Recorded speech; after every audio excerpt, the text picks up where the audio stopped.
하나님이 살아계시다는데 왜 세상은 이렇게 악할까? 세상이 악한 걸 바라볼 때 하나님은 계시지 않는다. 문제를 다루는 것이 신정론입니다. 자, 오늘은 신정론의 5번째 시간인데요. 이게 참 흥미로워요. 저는 어쩌면 5가지 신정론 중에서 저와 같은 입장을 좀 가지고 있다라고 생각되는 것은 바로 회의적 유신론 관점이라고 할 수가 있습니다. 이 파트는 켈빈 컬리지 철학 교수였던 스티븐 위크스트라가 기고를 했던 부분이고요. 이게 조금 철학적입니다. 1980년대 초에 철학 분야에서 출연했던 논쟁에 그 논쟁이 어떤 거냐면 증거에 입각한 무신론. 세상이 이렇게 악하지 않느냐. 이렇게 악하기 때문에 하나님은 계시지 않아. 무신론에 대한 이런 이야기에 대해서 유신론 중에서 회의적인 유신론이라고 해서 이 논쟁이 이루어졌다고 합니다. 어쩌면 이 유신론 관점에서 1980년대 초니까 뭐 신상이라고 최근 것이라고 봐야 되지 않을까 싶습니다. 자, 도대체 회의적이다. 조금 경건한 신앙 입장에서는 이게 좀 마음에 들지 않을 수도 있겠죠. 그러나 뭐 철학에서 나온 용어다 보니까 자, 회의적 유신론은 무슨 말일까? 정의, 우리는 하나님에 대해서 온전히 알지를 못하고 있다라는 것입니다. 요 파트예요. 그래서 온전히 알지 못하기 때문에 우리는 이 유신론을 회의적이다라고 명칭을 정합니다. 좀 더 구체적으로 이야기를 하자면 이 회의적 유신론의 출발은 전능한 하나님께서 악을 허용하여서 이를 더 큰 선을 결코 이룰 수 없다라고. 왜냐하면 더 큰 선, 우리가 고통에도 뜻이 있다. 고통은 훈련이다.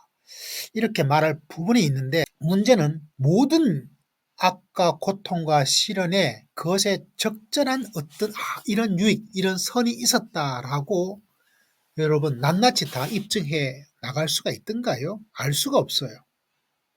그래서 하나님이 이런 악을 통해서 고통을 통해서 하나님께서 뭐를 이루고자 하는지를 온전히 알 수가 없다라고 해서 회의적이다.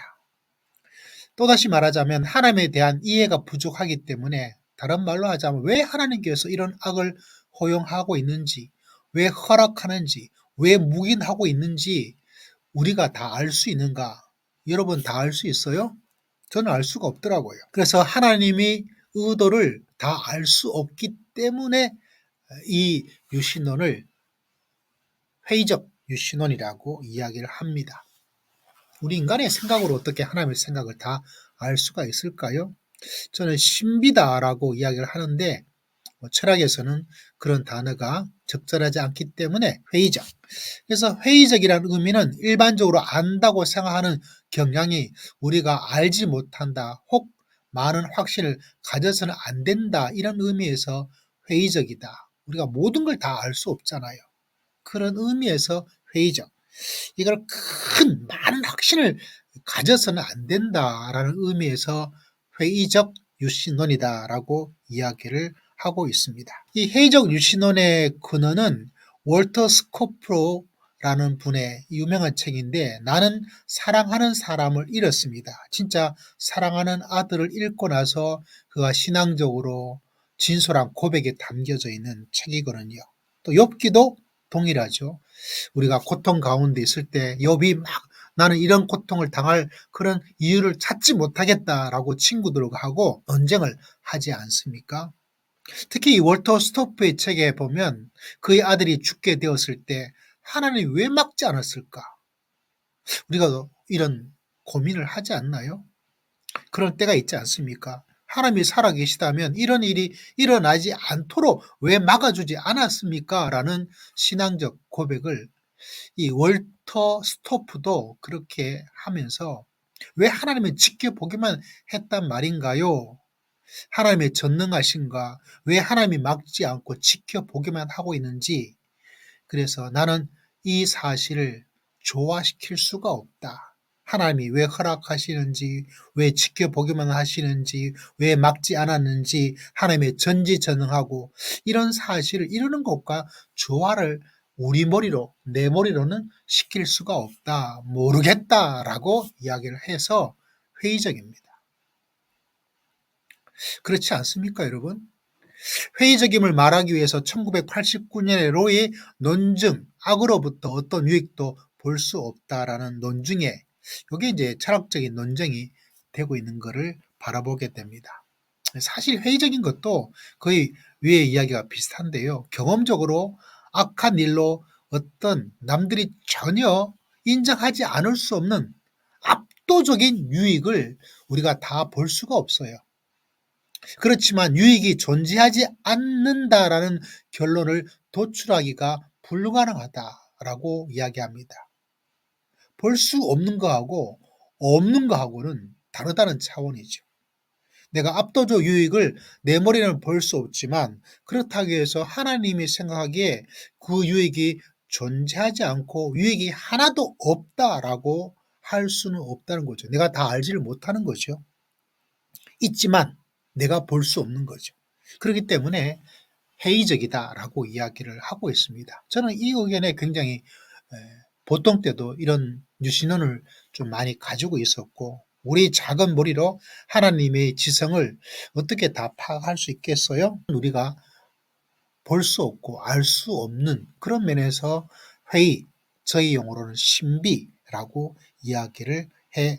자, 이 회의적 유신론 관점의 핵심은 두 가지입니다. 첫 번째, 하나님의 목적에 대해서 많이 알거나 이해할 것을 기대하지 말아야 한다.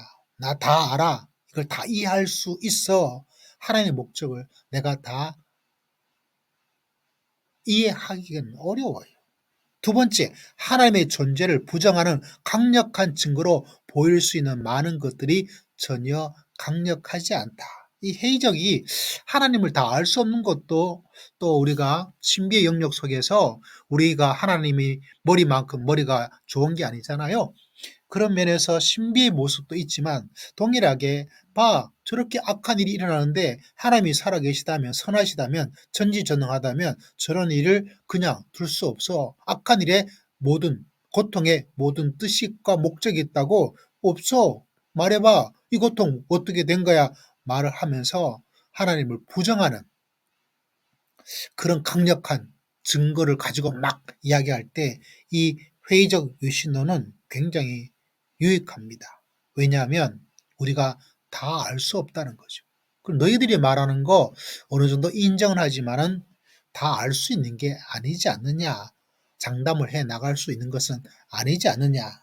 어떻게 우리가 다 알 수가 있느냐. 이래서 무신론에 대해서 굉장히 방어적으로 논리를 이야기하기에 굉장히 좀 좋은 점이 있다라고 저는 생각을 합니다. 그래서 이 스티븐 위크스트라는 이 회의적 유신론을 이렇게 정의를 하는 거죠. 이건 철학에서 나온 것이다 보니까 본인의 생각에 이야기를 하자면 분별 있게 겸손한 유신론이다라고 정의를 하고 싶다라고 이야기를 하고 있더라고요. 이 회의적 유신론이 그 철학적으로 이야기가 되다 보니까 그 철학의 논증에 대한 이야기가 나타나 있는데 그 부분도 굉장히 흥미가 있는 부분이었습니다. 그럼에도 불구하고 신앙적으로도 굉장히 유익한 그런 부분이 남아 있어서 또 저는 이 회의적 유신론적 관점이 좀 많은 부분을 차지하고 있는 것 같아요. 물론 그렇다고 해서 나머지 유신론의 어떤 부분이 전혀 없는 거 아니죠. 케노시스 자기 비움도 좋은 점이 있고 열린 유신론도 좋은 점이 있고 몰리나도 좋은 점이 있고 고전적도 좋은 점이 있고 실제로 이 악의 문제와 하나님과의 관계에서 한마디로 뭔가를 다 설명해 나가기는 실제로는 어렵습니다. 그게 쉽게 설명된다면 이렇게 논쟁이 이렇게 될 리가 없겠죠. 그럼에도 불구하고 이 5가지 논점을 책을 통해서 한번 정리하고 아니면 이 영상을 통해서 정리한다면 개인의 신앙에도 많은 유익을 주고 혹여나 자 저렇게 고통스럽고 악한 일이 많은데 하나님이 살아계시 뭐가 살아있어 라고 말하는 사람에게 적절한 대답을 해줄 수 있는 그런 좋은 책이라고 할 수가 있습니다.